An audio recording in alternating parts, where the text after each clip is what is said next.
Bienvenue à la première de 5 capsules vidéo qui seront consacrées au Triduum Pascal. Ces capsules présentent l'esprit du Triduum Pascal et de chacune des célébrations qui la composent, à savoir le Jeudi Saint, l'Office de la Passion du vendredi, la Vigile pascale et le matin de Pâques. Et en outre, ces capsules vont également attirer votre attention sur quelques points pratiques pour la préparation de ces célébrations. Elles s'adressent, ces capsules, à toutes les personnes qui interviennent dans la célébration liturgique, que ce soit les prêtres, les diacres, les acolytes, les animatrices et animateurs liturgiques, les chantres, les sacristains, sacristines, les personnes qui s'occupent d'aménager l'Église, ce qu'on appelle parfois aussi le visuel. Voilà, toutes ces personnes qui sont à l'œuvre pour mettre en œuvre le Triduum Pascal. Ceci dans un double but. D'abord, de mieux saisir la nature et l'importance de ces célébrations. Et d'autre part, de soutenir les équipes responsables dans les paroisses ou dans les secteurs qui vont préparer et mettre en œuvre ces célébrations. Donc, un double but, saisir la nature et l'importance de ces célébrations et soutenir les responsables liturgiques. Ces capsules seront disponibles sur le site Internet du diocèse de Sherbrooke, dans la section service diocésain, pour ce qui touche le service de la pastorale liturgique et sacramentelle. Pour ce qui touche les points d'attention pratiques dont j'ai parlé, en fait, ces capsules vont reprendre ce qu'on trouve dans le missel romain, que vous connaissez déjà, mais aussi ce qu'on trouve dans l'ordo liturgique, c'est-à-dire cet ordo publié par les évêques du Canada pour le déroulement de l'année liturgique qui change d'une année à l'autre. Alors, vous trouvez des notes dans l'ordo et également dans le missel. J'aimerais maintenant m'attarder à parler de l'origine et de l'importance du Triduum Pascal. Le missel nous dit, dans les notes sur l'année liturgique, que le Triduum Pascal, c'est le sommet de l'année liturgique. C'est le mont Everest, si vous voulez, de l'année liturgique. Je lis le numéro 18 des normes universelles de l'année liturgique. Le Christ a accompli l'œuvre de la rédemption des hommes et de la parfaite glorification de Dieu, principalement dans son mystère pascal, par lequel, en mourant, il a détruit notre mort et en ressuscitant, il a restauré la vie. Aussi, le Triduum Pascal de la Passion et de la résurrection du Seigneur brille-t-il comme le sommet de toute l'année liturgique. Donc, si c'est le sommet de l'année liturgique, il faut que dans vos paroisses, que dans vos secteurs, cela paraisse vraiment comme étant les plus belles célébrations de l'année liturgique. On parle de Triduum Pascal. Peut-être que vous seriez tenté de me dire, mais ça ne marche pas ton histoire, parce que il y a le jeudi saint, le vendredi saint, le samedi saint, puis le jour de Pâques, ça fait 4 jours, ça. Eh bien, pas véritablement, parce que, voyez-vous, la liturgie chrétienne est très marquée par la Bible. Et la façon de compter les jours dans la Bible, ce n'est pas à compter de minuit le soir, mais c'est à partir du coucher du soleil. Et donc, chaque journée commence avec le coucher du soleil. C'est pour ça que, par exemple, les premières vêpres du dimanche ont lieu le samedi soir.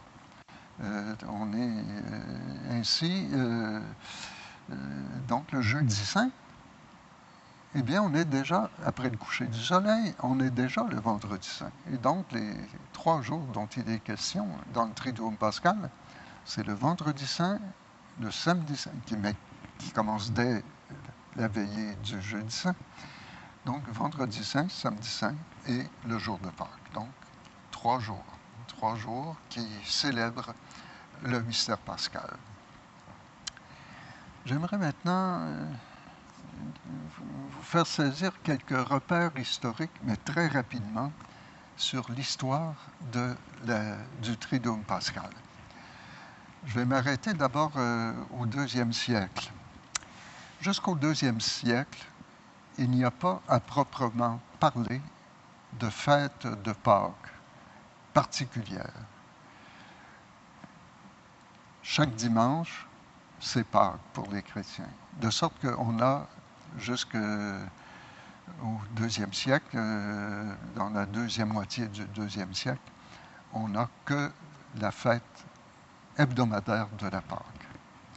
Mais au IIe siècle, on commence dans certaines régions du monde à observer une fête autour de la Pâque juive d'ailleurs, mais parfois le lendemain de la Pâque juive, puisque si on suit la chronologie des évangiles, donc ce serait au lendemain de la Pâque juive que Jésus serait ressuscité, et sinon on se reporte au dimanche qui suit la Pâque juive. Et c'est un peu comme ça que commence tranquillement l'observance d'une fête annuelle de Pâques. Tout cela n'est pas homogène à travers la chrétienté et ce n'est pas encore universel, mais cela se répand assez rapidement. Voilà, donc il n'y aurait pas eu de fête annuelle de Pâques avant cette date. Après la paix de Constantin, au début du IVe siècle, évidemment, le christianisme a droit de citer dans l'Empire romain. L'empereur lui-même se convertit au christianisme et ça attire beaucoup de foules pour cette religion qui vient d'Orient, qui vient plus particulièrement de Jérusalem. Et alors, on va commencer à, j'allais dire, avoir des célébrations plus solennelles, et particulièrement pour fêter Pâques, qui est devenue une fête universellement célébrée, bien que sa date de célébration ne soit pas encore totalement homogène. À Rome, comme dans beaucoup d'églises d'Orient, de grandes églises comme Antioche et Jérusalem même, eh bien, on observe maintenant une fête annuelle de Pâques, bien que tous ne s'accordent pas exactement à quel moment il convient de la célébrer, mais c'est au cours du IVe siècle, le concile de Nicée va trancher la question. Donc, Pâques devient le moment où les catéchumènes sont baptisés, reçoivent ce que nous appelons le sacrement de la confirmation ou en Orient la chrismation, et communient pour la première fois. Donc ça devient la veillée pascale qu'on observe dans la nuit du samedi au dimanche, devient le moment principal de l'initiation chrétienne. Mais en plus, à Jérusalem, on va ajouter quelque chose de particulier pour le Triduum. C'est-à-dire que on va développer des célébrations qui reprennent un peu l'itinéraire de la Passion dans les évangiles. Et donc, on aura une célébration le jeudi soir en mémoire de la Sainte du Seigneur, un office de la Passion, de même que une marche à travers les rues de Jérusalem évoquant le chemin de la croix. Et on aura bien sûr la veillée pascale qui sera très développée. Et puis, À la fin de la nuit de Pâques, il y aura la célébration de l'Eucharistie et la rupture du jeûne. Donc, quelque chose d'assez développé. Mais ailleurs qu'à Jérusalem, cela n'est pas encore implanté. Cela va se faire progressivement entre le 4e et le 7e siècle. Sinon, on a gardé l'habitude du début de la fête annuelle de Pâques au 2e siècle, c'est-à-dire qu'on observe le jeûne pascal le vendredi et le samedi saint. Et ce jeûne pascal est rompu après la messe au matin de Pâques avec la fête et le repas festif.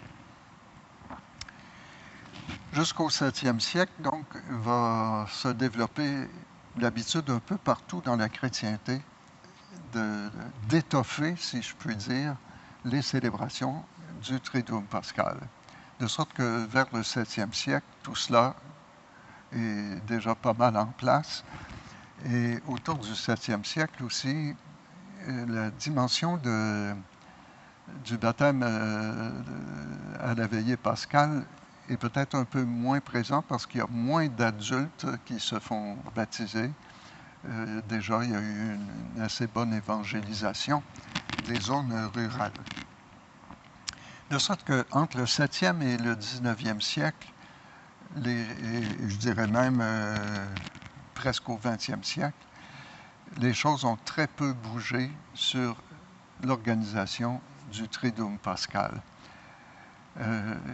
Mais c'est une période de déclin parce qu'on a pris l'habitude de célébrer surtout le matin et comme ça suppose de communier aux célébrations, à certaines célébrations en tout cas, le jeudi saint, veillée pascale, eh bien, on a pris l'habitude d'anticiper les célébrations en matinée, de sorte que, et jusqu'aux années 1950, au 20e siècle, donc les célébrations du jeudi saint avaient lieu le jeudi saint au matin, l'office de la Passion avait lieu le vendredi saint au matin, la veillée pascale avait lieu le samedi saint au matin. De sorte qu'il y avait une sorte, si vous voulez, de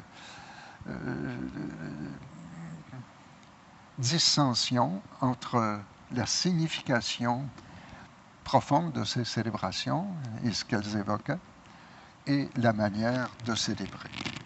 C'est donc au 20e siècle que le pape Pie XII va entreprendre une transformation qui sera en fait un retour aux sources. C'est-à-dire que déjà, en 1951, le pape Pie XII va demander de rénover la veillée pascale.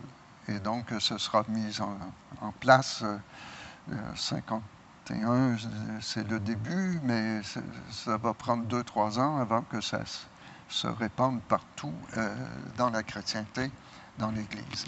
Et donc, on va remettre la veillée pascale comme office de nuit. Et on aura la messe de la nuit de Pâques qui aura lieu vers minuit et dans la soirée du samedi saint.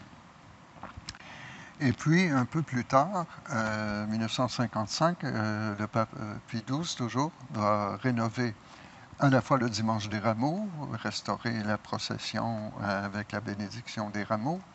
Il va également restaurer le jeudi saint comme office du soir, donc après le coucher du soleil, et restaurer aussi l'office de la Passion à 15 heures, heure de la mort du Christ sur la croix. Donc, voilà les points de repère, très rapidement, trop rapidement certainement, mais très rapidement évoqués pour qu'on voit mieux que le Triduum pascal a connu quand même à travers l'histoire une certaine évolution, mais que sa source, finalement, nous remonte à l'Église mère, à l'Église naissante de l'Église de Jérusalem, qui est là où le Christ lui-même est mort et fut mis au tombeau. Je voudrais maintenant soulever quelques points d'attention pratique pour la mise en œuvre des célébrations du Triduum pascal. D'abord, première observation, c'est, je dirais, les célébrations du jeudi, du vendredi et de la veillée pascale. C'est un peu comme une grande célébration. On sait bien que liturgiquement, les choses ont évolué de différentes manières, mais la manière de les célébrer aujourd'hui, c'est un peu comme si c'était une grande célébration. Un signe de cela que vous pourrez observer dans les manières de célébrer ces offices, c'est qu'à la fin de l'office du Jeudi Saint, il n'y a ni bénédiction, ni envoi. Et la célébration se termine dans le silence complet. C'est un peu comme si la célébration n'était pas achevée. Elle est suspendue. Et l'Assemblée est convoquée pour la suite à l'office de la Passion le vendredi saint dans l'après-midi. Et cet office de la Passion commence dans le même silence qui est celui qui a clos l'office du Jeudi saint. Et de même, à la fin de l'office de la Passion, il n'y a ni bénédiction, ni envoi. L'envoi, c'est aller dans la paix du Christ. Hein? Il n'y a pas d'envoi, donc. Il n'y a pas de bénédiction, il n'y a pas d'envoi, mais tout se termine encore dans le silence. Le silence qui était au début de la célébration et qui, à la fin de la célébration, suspend l'action de l'Assemblée qui retourne chez elle et qui sera convoquée pour l'office de la Vigile pascale. Il faut donc attendre la fin de la Vigile pascale pour qu'il y ait une bénédiction solennelle bien sûr, et un envoi qui sera l'envoi évidemment de Pâques, aller dans la paix du Christ, Alléluia, Alléluia. Donc c'est un peu comme si ces moments de célébration, ces trois célébrations, ne forment qu'une seule et unique célébration. Les normes du missel de l'année liturgique et du missel nous invitent à faire de ces célébrations des moments importants pour la vie de la paroisse ou la vie du secteur dans lequel on se retrouve, parce qu'il est recommandé que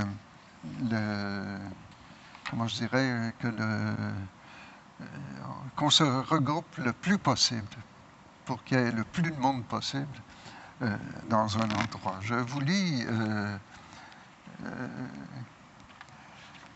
cette rubrique du missel romain que j'ai ici sous la main. Que les célébrations du Triduum sacré aient lieu dans les églises cathédrales et les paroisses, et seulement dans celles où l'on peut le faire dignement, c'est-à-dire avec une assistance nombreuse, avec suffisamment de ministres et la possibilité de chanter au moins certaines parties. Dès lors, il convient que les petites communautés, les associations et tous les petits groupes se réunissent dans ces églises pour réaliser des célébrations de meilleure qualité. Donc, l'importance de se rassembler pour qu'on sente que c'est le peuple de Dieu, vraiment, qui célèbre le Triduum, qui célèbre la Pâque du Seigneur, c'est à la fois sa passion, sa mort, sa résurrection. Il est souhaitable que dans les paroisses, on voit aménager les célébrations pour permettre cette meilleure participation de tous et que ce soit aussi avec le souci d'une participation active des fidèles aux célébrations. qu'on n'ait pas peur de demander des gens pour intervenir dans les célébrations, parce que d'abord c'est nécessaire, les célébrations sont plus complexes que d'habitude, et plus il y aura une diversité de participants, mieux cela va refléter que c'est l'ensemble du peuple de Dieu dans un coin qui célèbre le mystère de Pâques. Donc, prévoir un nombre suffisant de ministres laïcs et puis aussi prévoir sans doute un moment de préparation avec eux, peut-être même de répéter le déroulement des célébrations pour que chacun voit clairement quel est son rôle et puis qu'il puisse ou qu'elle puisse l'accomplir avec facilité, avec aisance, sans hiatus dans le déroulement de la célébration. Il est souhaitable de veiller aussi à ce que les chants soient avec la participation de l'Assemblée le plus possible. Ce n'est pas l'occasion de donner un concert, mais c'est vraiment l'occasion pour toute l'Assemblée de s'associer dans la prière et la supplication et l'action de grâce.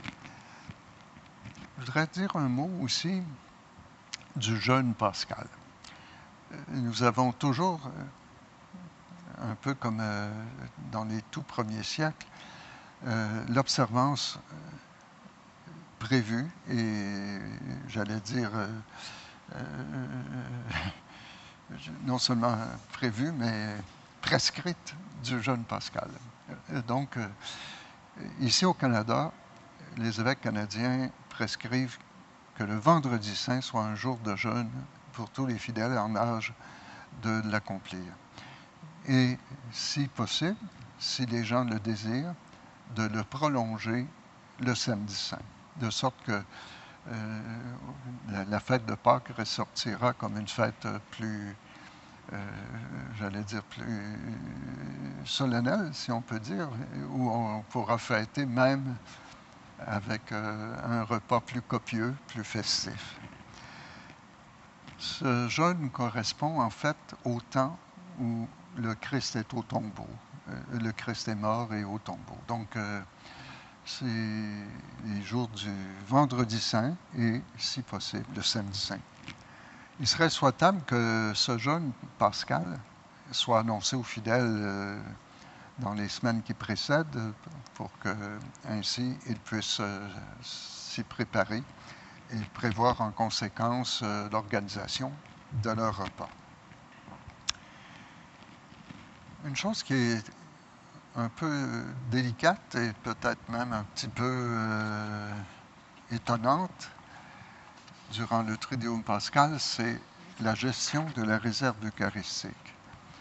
Il y a un graphique qui va vous être présenté et qui va illustrer en quelque sorte comment on doit gérer la réserve eucharistique, c'est-à-dire le pain eucharistique, durant le Triduum pascal.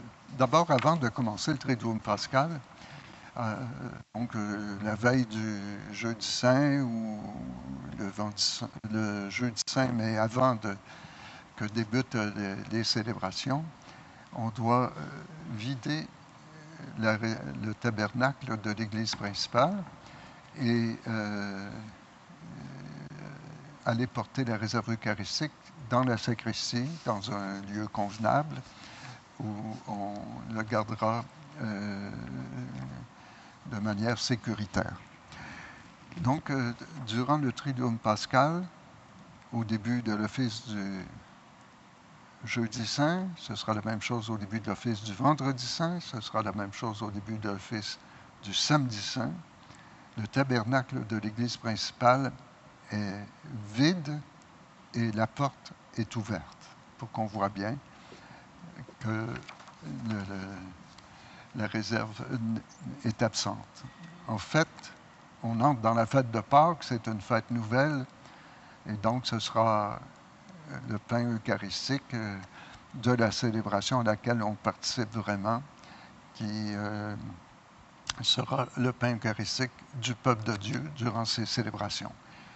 C'est la règle générale qu'on devrait suivre pour toutes les célébrations eucharistiques, mais qui n'est pas pratiquée généralement. Le jeudi saint, on doit consacrer le pain eucharistique nécessaire pour l'office du jeudi saint et l'office de la Passion du Seigneur du vendredi. Car le vendredi, on communie aux dons pré-consacrés, aux dons pré-sanctifiés, si on veut, à la messe du jeudi. En fait, comme j'ai dit tout à l'heure, la messe du jeudi saint, c'est déjà le vendredi saint. Et donc, on peut recommunier parce qu'on participe à une nouvelle célébration, mais on communie en fait à l'Eucharistie du jeudi saint. Après la messe du jeudi saint, on va porter le pain eucharistique au reposoir. Et donc, le pain eucharistique sera gardé à ce moment-là pour la prière à la fin de l'office du jeudi saint. Et après l'office du jeudi saint, on ne retourne pas le pain eucharistique au tabernacle de l'église principale. Le vendredi saint, durant l'office, on ira chercher le pain eucharistique au reposoir pour l'apporter sur l'autel pour la communion des fidèles et du prêtre. À la fin de l'office du vendredi saint, on ira porter ce qui reste du pain eucharistique, on ira porter ce pain eucharistique à la sacristie, là où on a déjà remis en réserve le pain qui date d'avant la célébration du Triduum. Le samedi saint, on consacre le pain pour la messe de la Vigile pascale. Et à la fin de la messe de la Vigile pascale, on retourne porter le pain eucharistique, cette fois au tabernacle de l'église principale. Et après la veillée pascale ou le lendemain au matin, on rapporte le pain eucharistique qui était à la sacristie, on le rapporte au tabernacle de l'église principale. Alors, sur ce graphique que vous voyez, vous pouvez suivre les flèches, donc selon les couleurs, et qui vous indiquent bien les déplacements de la réserve eucharistique durant le Triduum pascal. Voilà quelques points d'observation, quelques points d'attention pour bien préparer le déroulement du Triduum pascal. Je vous remercie de votre attention. Je remercie Ghislain Paradis qui est à la technique et je vous remercie, vous, qui partagez cette capsule vidéo, de votre attention. Je vous souhaite d'entrer dans le Triduum pascal avec joie, avec bonheur, parce que c'est véritablement le sommet de votre année liturgique.